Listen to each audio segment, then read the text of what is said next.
আসসালামু আলাইকুম। আজকে আমরা শিখব ট্যাগ কোয়েশ্চেন্স। তো ট্যাগ কোয়েশ্চেনটা কি? ট্যাগ কোয়েশ্চেন হলো একটি ছোট প্রশ্ন যা কোনো বিবৃতির শেষে যোগ করা হয় তথ্য নিশ্চিত করতে। লাইক একটা সেন্টেন্স দেওয়া থাকবে, এর শেষে তুমি একটা প্রশ্ন জুড়ে দিবে। ওকে, এবার আমরা দেখব স্ট্রাকচার অফ ট্যাগ কোয়েশ্চেন্স। যদি তোমাকে পজিটিভ স্টেটমেন্ট দেওয়া থাকে তাহলে কোয়েশ্চেনে হবে negative tag. Positive tag statement তুমি কীভাবে বুঝবা? যেখানে কোনো নেগেটিভ ওয়ার্ডস থাকবে না, সেটা হচ্ছে পজিটিভ স্টেটমেন্টস। তো এই পজিটিভ স্টেটমেন্টের পরে তুমি একটা নেগেটিভ ওয়ার্ডওয়ালা কোয়েশ্চেন অ্যাড করবা যে you are a teacher are not you.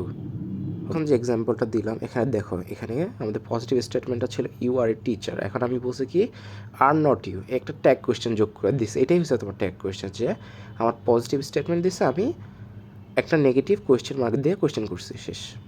Same একইভাবে নিচের উদাহরণে she can swim, can't she. Okay, I hope বুঝতে পারছো। এবার একইভাবে তোমার আরেকটা টাইপ হচ্ছে নেগেটিভ টু পজিটিভ। এখানে কি হবে? নেগেটিভ স্টেটমেন্ট থাকবে, তুমি পজিটিভে চেঞ্জ করবো, যেমন he is it coming, is he. Okay, mainly মাঝে যে তোমার বি ভার্বটা আছে এটাকে পজিটিভ বা নেগেটিভ করে এই রুলসগুলো করা হয়। স্পেশাল কেস থাকলে কি করা যেতে পারে? যেমন এখানে বলছে I M are not I, আমি কি না।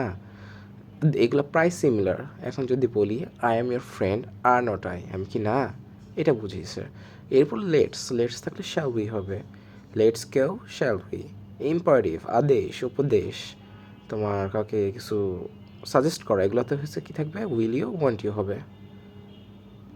যেমন এক্সাম্পল হিসেবে close the door will you, তুমি কি দরজাটি বন্ধ করবে না, এভাবে।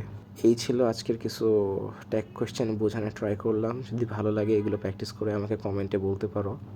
আরও কিছু জানতে থাকলে আমাকে জানাইও। ধন্যবাদ।